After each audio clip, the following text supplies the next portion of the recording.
That Friday evening, as I drove home through the gray haze of dusk, an unshakable unease gnawed at me, sharper than the usual monotony of the commute. The tires thrummed a hypnotic beat against the asphalt, a rhythm I'd grown numb to over countless drives, while the radio murmured oldies, barely audible over the hum of my thoughts. A stale whiff of coffee lingered on my shirt from a hurried afternoon spill, a reminder of the day's grind. Traffic slogged forward, punctuated by the occasional blare of a horn or the reckless swerve of an impatient driver. The promise of the weekend was my only lifeline, a fleeting escape from the relentless barrage of emails and deadlines that loomed like storm clouds. Earlier, Nicole, my wife of 9 years, had texted about dinner plans. I'd replied with a craving for simplicity, something to suit the week's bruises, mac and cheese, comfort in a bowl. Idling at a red light, the silence of the car was shattered by a sharp buzz from my phone on the passenger seat. My eyes flicked to it, curiosity prickling. A message from Nicole. A photo. I tapped it open with one hand, the steering wheel slick under my tightening grip.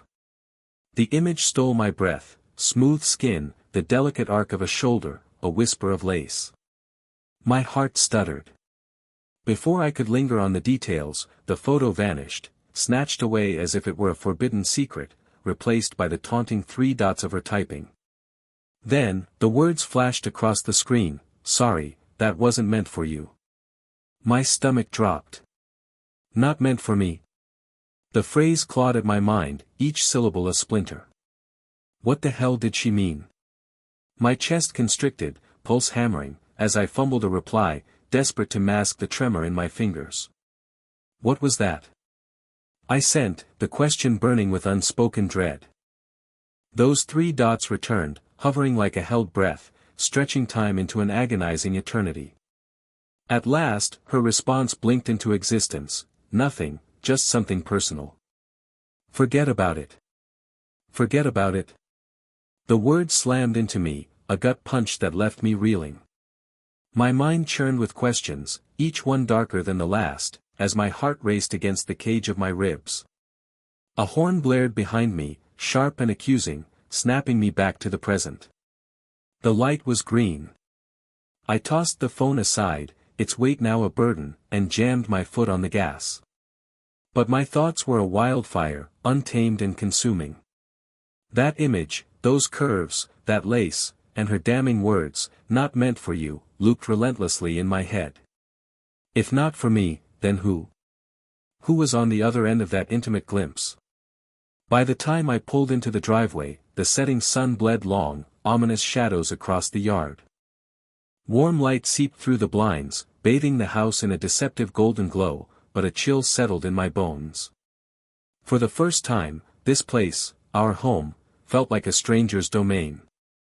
I grabbed my briefcase, the leather cold against my palm, and stepped inside, my mind a storm of suspicion. Nicole was in the kitchen, her hair scraped back in a messy bun, humming a tune that grated against my raw nerves as she moved with practiced ease. She didn't turn to face me as I entered. "Hey," she called out, her voice deceptively light, tinged with a strain I couldn't ignore. "Dinner's in the oven. How was work?" "Fine," I said, setting my things on the counter. My eyes stayed on her as she moved around the kitchen, her back turned to me. I wanted to ask her about the photo, about the odd message, but the words stayed lodged in my throat. Instead, I grabbed a bottle of water and leaned against the counter. "How about you? How was your day?" I asked, forcing a casual tone. She turned briefly, flashing a quick smile. "Busy. Just meetings back to back. You know how it is." Her phone was on the counter beside her, face down. My gaze flicked to it, and my stomach churned. "Anything interesting happen?" I pressed, hoping she'd slip up. She shrugged without looking at me, stirring something on the stove. "Not really. Same old stuff." The knot in my chest tightened. I wanted so badly to believe her, to dismiss the growing suspicion in my gut, but the image of that photo and her words, "Not meant for you," refused to let me. I studied her every movement, her calm demeanor, and the practiced smile she wore when she finally turned to me again. "Everything okay?" she asked, a slight furrow in her brow. "Yeah," I lied, forcing a smile. "Just tired." That night, Nicole fell asleep quickly, her breathing evening out as the dim light from the bedside lamp cast faint shadows on the walls. I lay beside her, staring up at the ceiling, unable to quiet the storm in my head. The photo, the tone of her text, and the way she brushed it all off, it didn't sit right with me. Something had shifted, and there was no ignoring it. I glanced at her phone on the nightstand. It sat there, face down, as if it were taunting me. A rush of anger and fear rose in my chest, tightening like a vice. I knew I couldn't let this go, but for now, all I could do was lie there, wide awake, the weight of uncertainty pressing down on me. I'd never been one to pry or dig through someone's personal things, but tonight was different. Something felt off, wrong in a way I couldn't shake. The unease gnawed at me, growing louder in my head until I couldn't ignore it any longer. Moving carefully, I slid out of bed, making sure the mattress barely shifted beneath me. Nicole stirred faintly, her hand brushing against the blanket, but she didn't wake. Holding my breath, I reached for her phone on the nightstand, clutching it tightly as I tiptoed out of the bedroom. In the faint glow of the living room, I sank onto the couch, the phone sitting heavy in my hand. My palms were damp, and my heart hammered against my ribs. A pang of guilt hit me. Snooping felt wrong, like crossing a line, but the need to know overwhelmed any hesitation. I stared at the screen for a long moment before my thumb finally moved, unlocking it with a soft click. Nicole had never bothered to change her password, and now I was in. I scrolled through her apps, my fingers trembling. Everything seemed pristine, too pristine. Her email, social media, even her photo gallery, all looked spotless. My stomach churned as I opened her messages, scanning through the conversations. Most were mundane, the usual chatter between friends and coworkers, but one thread stood out. The name saved on the contact was Jake, no last name. At first, the messages seemed harmless enough, the tone was casual, but there was something off. I skimmed through the recent texts until one stopped me cold, "Excited to shoot with you again next week. Let's aim for something even hotter this time." My breath caught in my throat. My eyes darted back through the thread, taking in the compliments about her energy and talent, mixed with details about dates, locations, and vague mentions of roles. It didn't make sense, not until I opened one message that contained a link. My stomach sank as I clicked it. The link led to a sleek, professional-looking website. For a moment, I convinced myself it was something innocuous, an acting gig maybe, but as I scrolled, dread pooled in my gut. It was an adult site. My hand shook as I navigated the menu, each tap on the screen feeling heavier than the last. A list of featured performers appeared, and then I saw her, Nicole. Her face stared back at me, her confident smile identical to the one she had given me just hours earlier in the kitchen. It was unmistakable. My wife. My chest tightened as I clicked on her profile, unable to stop myself. A different username appeared next to her picture, but there was no denying it was her. Videos filled the screen, dozens of them, each thumbnail explicit. I felt my mind reel as I realized the extent of what I was seeing. I clicked on one, my hand moving almost involuntarily. The video began to play, and within seconds, I regretted it. There she was, Nicole, in a room I didn't recognize, surrounded by strangers, men, mostly.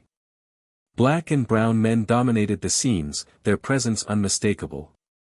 Her laughter rang out, her movements brazen, and her words laced with a confidence I'd never seen in her before. It was her, but not the woman I thought I knew. My stomach churned violently, and I forced myself to close the video, slamming the phone down onto the coffee table. I stood shakily, the room spinning around me. My knees felt weak, and the air seemed heavier with every breath I took. The life I thought I knew, the marriage I had believed in, it was all crumbling around me. Leaning against the wall for support, I tried to process what I had just discovered. Nicole, the woman I'd shared nearly a decade of my life with, had been living a double life. Every little thing I had brushed off, the late-night meetings, the new perfume, the times she dismissed my questions, came flooding back, now painted in a new, painful light. This wasn't just betrayal, it was humiliation, a public lie laid bare for anyone with an internet connection to see. The phone buzzed again on the table, breaking the suffocating silence. My eyes darted to the screen, where another message from Jake had appeared. "You were incredible last time. Can't wait to see you on set again soon." I clenched my fists, anger bubbling to the surface and threatening to consume me. It wasn't just anger, it was rage, humiliation, and heartbreak, all tangled into one. My chest heaved as I fought to think clearly, to figure out what to do next. One thing was certain, though, I couldn't unsee what I had just discovered, and I couldn't pretend it hadn't happened. The man I had been just an hour ago, the husband who trusted his wife without hesitation, was gone. What remained was a hollow shell of that man, struggling to stay upright under the weight of betrayal. I sank onto the couch, burying my face in my hands as the enormity of it all pressed down on me like a tidal wave. And Nicole, she was only a few feet away, sleeping soundly, completely unaware that her carefully woven web of lies was unraveling right beneath her nose. The early morning hours were eerily quiet, the kind of silence that felt oppressive. The only sound in the house was Nicole's steady, peaceful breathing. It was maddening, knowing she was resting so easily while my world had just imploded. I sat on the couch, my eyes fixed on her phone lying on the coffee table. My mind buzzed with a toxic cocktail of rage, humiliation, and an unnerving sense of calm clarity. This wasn't a situation for shouting matches or confrontations.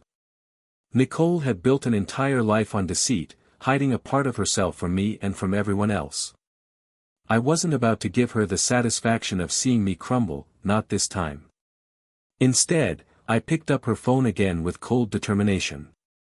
I started taking screenshots, messages from Jake, links to her profile, even thumbnails of the videos that had shattered my perception of her.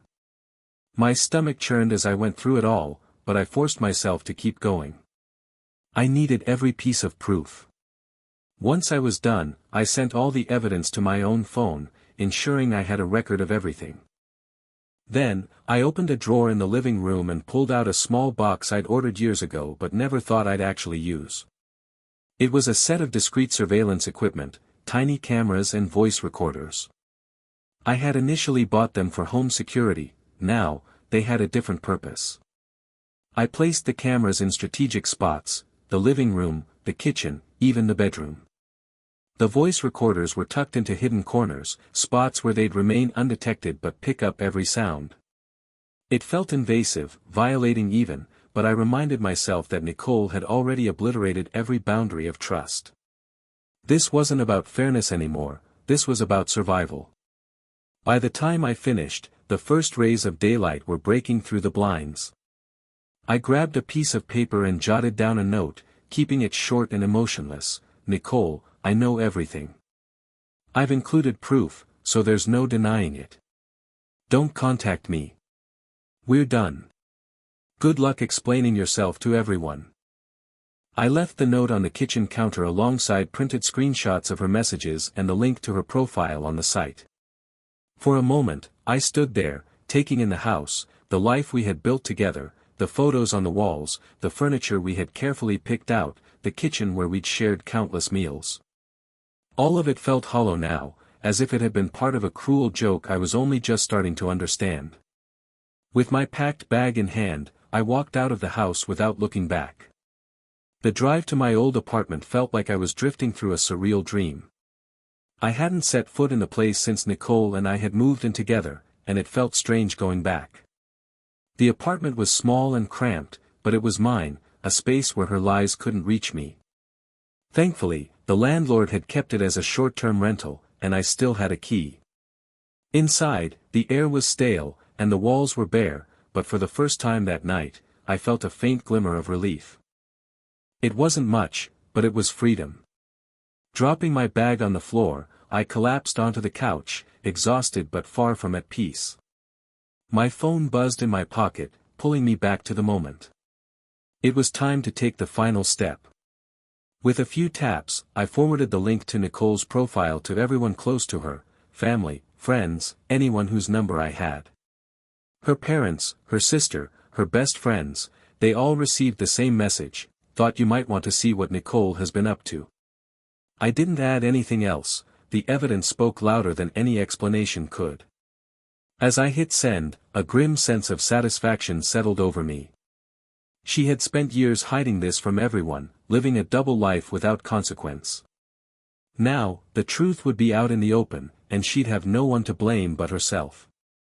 I lay back on the couch as the sun climbed higher in the sky, its warm light filtering into the room. My thoughts raced, torn between the devastation of what I had lost and the small comfort of knowing I had taken control of what I could. How long had she been living this double life? Had she been laughing at me all along, watching as I poured my heart and soul into a marriage that was nothing but a facade to her? The thought made my stomach churn.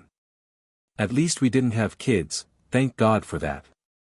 That realization was the only faint silver lining in this storm. If we'd had children, they would have been caught in the web of lies and chaos she had spun. The idea of dragging innocence into this mess sent a shiver through me. For the first time in hours, I let myself exhale. I pictured her waking up, finding the note, and realizing that her carefully guarded secret was now laid bare. The humiliation, the panic, the fury, it would all hit her like a freight train, and she'd have to face it alone. It was the kind of poetic justice I hadn't even known I craved. I glanced at my phone, debating whether to block her number now or wait to see if she'd try to explain herself. The thought of her frantic attempts to reach me almost brought a bitter smile to my face. She'd wake up thinking it was just another ordinary day, only to find her world shattered. That thought brought me a strange sense of peace, a glimmer of control in a night that had spiraled into chaos. As I finally drifted into a restless sleep on the couch, one thought echoed in my mind: she had hidden this from me for years. What else hadn't I known? Sitting in the dim light of my old apartment, I opened my laptop and connected to the hidden cameras I had installed in the house. The feed was sharp, showing the quiet kitchen where I had left the note and the damning evidence. The house was still, Nicole still asleep, unaware of what was waiting for her. The hours crawled by, the anticipation clawing at me. I alternated between pacing the cramped living room and sipping coffee that had long gone cold. My stomach twisted with a mix of anger and dread. Finally, around mid-morning, I saw movement on the screen. Nicole shuffled into the kitchen, her hair a mess and still wearing the oversized shirt she slept in. She poured herself a cup of coffee, completely oblivious to the note sitting on the counter. I leaned closer to the screen, my heart pounding, as I watched her take a sip, then pause when her eyes landed on the folded paper. She picked it up, her brow furrowing as she read the short message. Her expression shifted, confusion melted into surprise, then hardened into something colder. Her lips pressed into a tight line as she scanned the screenshots and the printed link. Setting the note down, she grabbed her phone. I watched as her fingers flew across the screen, likely opening her messages or checking her profile on the site. Her face paled, and for a moment, I thought I'd finally see the panic, the shame, the guilt. But then she laughed. It wasn't a laugh of nervousness or fear, it was bitter, hollow, and sharp. The sound sent a chill through me. She tossed the papers back onto the counter, muttering something under her breath. I adjusted the volume on the voice recorder to catch her words. "This is what he thinks will hurt me," she said, her voice dripping with contempt. "Doesn't he realize I've been doing this for the money? This was never about him." I froze, her words cutting deeper than I expected. For the money, that's what this was about. The woman I had loved, trusted, and built a life with had reduced everything to financial transactions. She began pacing the kitchen, muttering to herself. All that whining about work stress, his little pity parties over deadlines, and here I am, paying the bills half the time, she sneered, laughing again, this time sharper, meaner. "If he thinks this is going to break me, he doesn't know me at all. I leaned back in my chair, her words slicing through me like knives. I had braced myself for guilt, maybe anger or denial, but not this, not the cold indifference, not the smug arrogance of a woman who felt no remorse for shattering everything we had built together. I stared at the screen as she continued ranting, her voice growing louder with every word. Let him sulk, let him cry. He's the one who's been living in a fantasy this whole time, not me. This is my life, my decisions. Her words echoed in my head, each one a fresh wound. Nicole had always been confident, but this was something else. It was calculated, cruel, and utterly detached from the life I thought we had shared. My chest tightened as I closed the laptop, her voice still ringing in my ears. This wasn't just a betrayal, it was a complete dismissal of everything we had been to each other, and I didn't know how to process it. In a fantasy this whole time, not me. This is my life, my decisions. I don't owe anyone an explanation. Her words echoed in my head like a slap. For a brief moment, doubt crept in. Had I been blind to who she truly was from the start?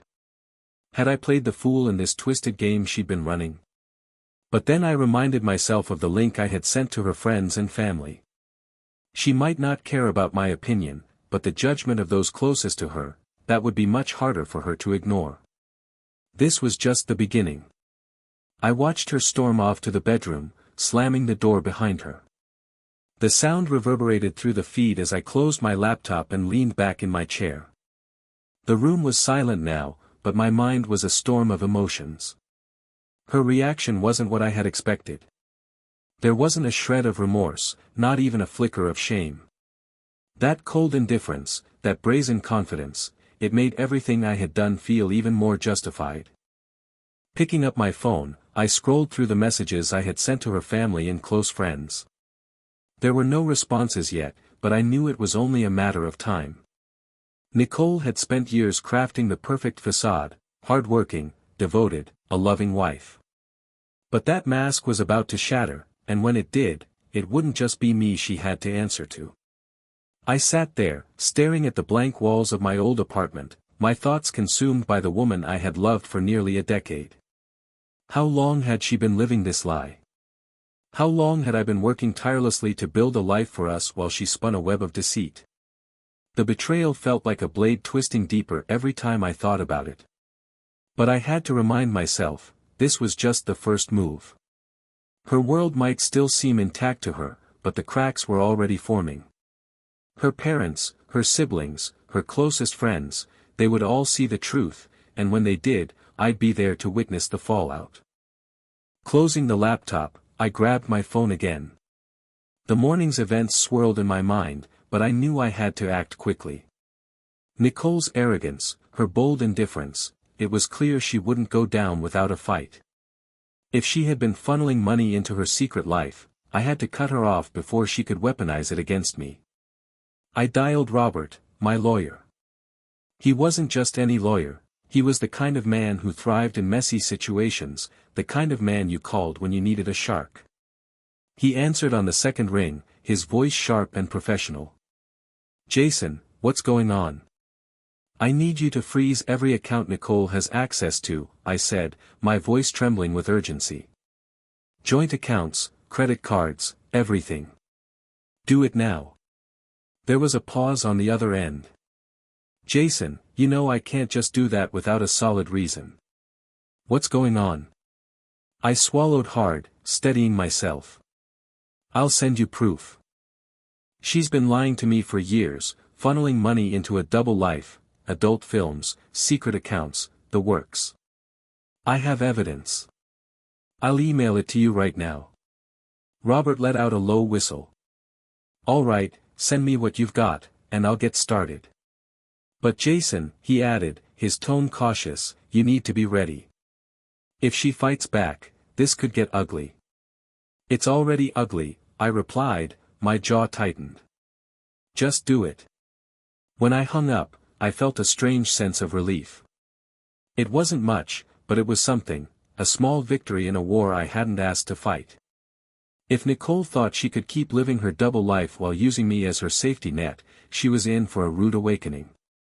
I had barely sat back down when the doorbell rang, the sharp chime cutting through the quiet apartment and jolting me out of my thoughts. My stomach twisted. I didn't need to guess who it was. Cautiously, I walked to the door and opened it. There she was, Nicole, standing on the threshold, arms crossed and face flushed. Her usual calm demeanor was gone, replaced by a mixture of anger and something else, panic. "What the hell is wrong with you?" she spat, shoving past me into the apartment without waiting for an invitation. "Why would you send those videos to my family, to everyone?" Nicole's voice was sharp, cutting through the air like a blade. I closed the door slowly, leaning back against it as I faced her. She stormed back and forth across the small living room, her hands flying in frantic gestures. Her anger filled the space, but I didn't flinch. "Why?" I repeated, my voice steady, cold. "Because they deserve to know the truth, just like I did." She stopped in her tracks, spinning to glare at me. "The truth? The truth is you've ruined my life. Do you have any idea what you've done?" A bitter laugh escaped me as I shook my head. "Ruined your life, Nicole. You've been lying to me for years, sneaking around, making who knows how much money from this filth, and you think I'm the problem." She threw her hands up, her voice dripping with contempt. "Oh, spare me your self-righteous crap, Jason. Do you think I wanted to do this? I didn't have a choice. Do you even know how hard it's been to make ends meet while you sit there playing the martyr? This was for us, for our future." Her words were so outrageous I almost laughed again, but instead, I stared at her, disbelief etched on my face. "For us? Don't insult me, Nicole. You didn't do this for us. You did it for yourself, for the money, for the thrill, whatever excuse you need to justify betraying me." Her eyes narrowed, and for a moment, I thought she might break, maybe cry, but instead, her expression hardened, and she lashed out. "You're pathetic, Jason, always playing the victim.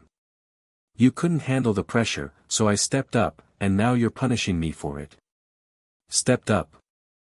My voice rose, the anger boiling over. "You call this stepping up? Lying to me, sneaking around, dragging our marriage through the mud? That's not stepping up, Nicole. That's cowardice." She stepped closer, her face mere inches from mine, her eyes blazing with fury. "You think you're so noble, don't you? Like you've never made a mistake. News flash, Jason, you're a boring, predictable man who couldn't even see what was happening right under his nose." Her words struck like a slap, but I refused to let her see the sting. Straightening, I glared back at her, my voice low and firm. "You're right. I didn't see it. I didn't see the woman I married turning into a stranger. But now I do, and I'll make damn sure everyone else does too." Her eyes widened at my words, the weight of them sinking in. For the first time since she walked in, she looked genuinely shaken. You won't get away with this," she stammered, her voice trembling. "You think you can just destroy me and walk away?" I crossed my arms, unmoving. "Destroy you? No, Nicole. You destroyed yourself. I'm just making sure the world knows who you really are." Moments later, she spun on her heel and stormed out, slamming the door behind her so hard the walls shook. I stood there in the silence, my chest heaving as the adrenaline began to ebb away. Her words lingered, sharp and venomous, but I shoved them aside. She was lashing out, trying to shift the blame, but I wouldn't let her. I walked back to the couch and sank down, staring at the blank wall in front of me. The fight was far from over, but for the first time in weeks, I felt like I had the upper hand. Let her rage, let her scream. The truth was out now, and there was no taking it back. The sun dipped lower outside my apartment window, casting the room in a muted orange glow. I sat on the edge of the couch, my phone in hand, waiting. My conversation with Nicole replayed in my mind, her biting words echoing, but I reminded myself this was only the beginning. I wasn't backing down. The phone buzzed in my hand, jolting me from my thoughts. Robert's name flashed on the screen. I answered immediately, my voice steady despite the simmering tension. "Robert," I said, leaning forward, "what's the update?" He didn't waste any time. "Jason, I've initiated the freeze on all accounts, effective immediately. She won't have access to any of the joint accounts or shared credit cards." A small wave of relief washed over me. It was a step, a small victory, but a crucial one. "Good," I said, my voice firm. "Let her try and fight. She'll find out soon enough that I'm not playing games anymore." "As for her individual accounts," Robert continued, "that's a trickier process, but we've filed motions to investigate her financial activities if needed." I exhaled deeply, realizing I'd been holding my breath. "Good. That's good. I don't want her using anything I've contributed to for her extracurricular activities." Robert's tone softened slightly. "Jason, I've reviewed the evidence you sent over. This isn't just a standard divorce case anymore. Depending on how she's been funneling money and what she's used it for, we could be looking at potential fraud." I nodded reflexively, even though he couldn't see me. "That's what I'm worried about. She's been living this double life for years, and I have no idea how deep it goes." There was a pause on the other end of the line. "Have you thought about filing for divorce? If this is where things are heading, we should move quickly. It's best to establish your position and protect your assets before she has a chance to react." Hearing the word divorce out loud made my chest tighten. It was the logical step, the only step, but it still felt like a hammer blow. For a fleeting moment, memories of the early days of our marriage flickered in my mind, the laughter, the plans, the promises we'd made. That life felt like it belonged to someone else now, a distant echo of something irreparably broken. "I want to file," I said firmly, my voice steady despite the weight of the decision. "Whatever it takes. Just make sure she can't take another cent from me." "Understood," Robert replied without hesitation. "I'll start drafting the paperwork tonight. Given the evidence we have, we'll file for an at-fault divorce on the grounds of infidelity. That will give you a stronger position when dividing assets and could protect you from any spousal support claims." "Good," I said, my tone hard. "I don't want her getting a penny more than she deserves." There was another pause before Robert spoke again, his voice cautious. "Jason, you should prepare yourself for the possibility that she might retaliate. From what you've described and based on the evidence, she doesn't seem like the type to go quietly." "I'm ready," I replied, my jaw clenching. "Let her try." When the call ended, I sat there for a moment, the phone still in my hand. Relief washed over me, but it was tinged with sadness. The accounts were frozen, the divorce was in motion, and I was finally taking back control of my life. But it also marked the end of something I had once believed in wholeheartedly. The woman I thought I knew, the life we had built together, it had all been a lie. The apartment was dark now, the only light coming from the faint glow of the city outside the window. The silence was heavy, but it was far better than the suffocating weight of her lies. For the first time in weeks, I felt like I was standing on solid ground, even if it was still unfamiliar and unsteady. The battle wasn't over, but I had taken the first step. Now, it was only a matter of time before the rest of her world collapsed around her. 6 months passed after the divorce was finalized. I sat in the quiet of my new apartment, staring out at the city skyline. The house had been sold, the accounts were secure, and Nicole's carefully constructed world had crumbled, just as I'd anticipated. I had moved on to a better place, free from the memories of the life we once shared. I'd cut all ties with her, ignoring the occasional emails and messages she sent in the aftermath. For 6 months, I heard nothing from her, until today. It started with an email, the subject line reading, "Please, Jason, let's talk." For a moment, I just stared at it, my finger hovering over the mouse. Part of me wanted to delete it outright, but curiosity got the better of me. I clicked on it, and her words spilled out onto the screen. "Jason, I know I'm probably the last person you want to hear from, but I need to say this. I'm sorry for everything. I've spent the past few months reflecting on what I did and the choices I made. I know I hurt you in ways I can never take back, and I hate myself for it. I was selfish, blind to the damage I was causing, and I've lost the one person who truly mattered to me. I don't expect you to forgive me, but I want you to know that I regret everything. If I could go back and undo it all, I would in a heartbeat. I miss you, Jason. I miss us. Please, can we talk, just once? I need to see you. Nicole. I leaned back in my chair, the weight of her words pressing down on me. The apology felt empty, like something carefully crafted, rehearsed to sound sincere but ultimately hollow. It was months too late, and all I could hear behind her words was desperation. The fiery defiance she'd shown during our last confrontation was gone, replaced by regret now that her world had crumbled. I closed the email and stared at the blank screen for a long moment. I didn't respond. Instead, I pushed it out of my mind and went about my day, pretending the message had never come. The next day, my phone buzzed with an unfamiliar number. Something in me told me to answer. Jason. Nicole's voice came through, soft and hesitant. Thank you for picking up. What do you want, Nicole? I asked, my tone cold and distant. She hesitated. I wanted to say I'm sorry.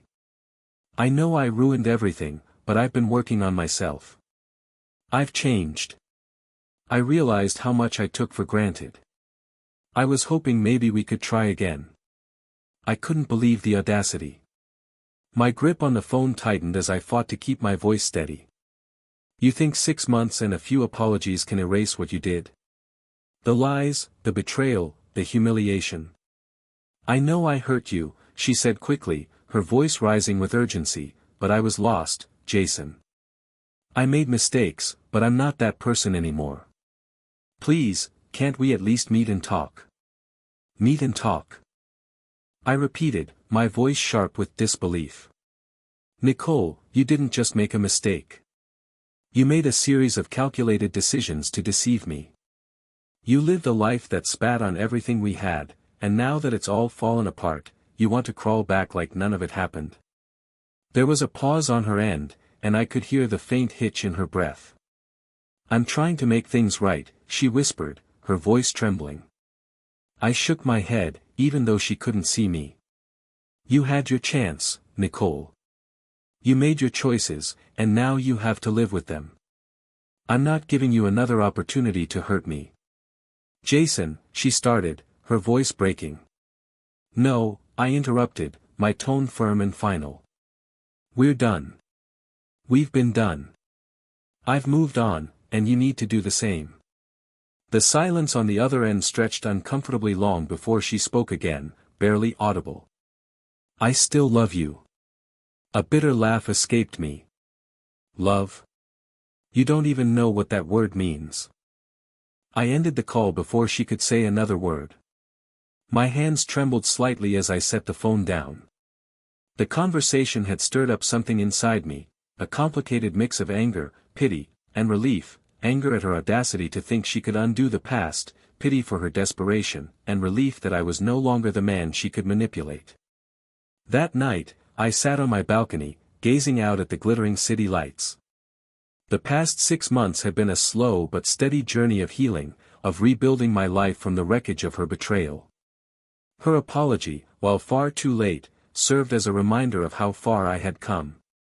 I had faced the worst of it, and I wasn't going to let her drag me back into her chaos. For the first time in what felt like an eternity, I truly felt free.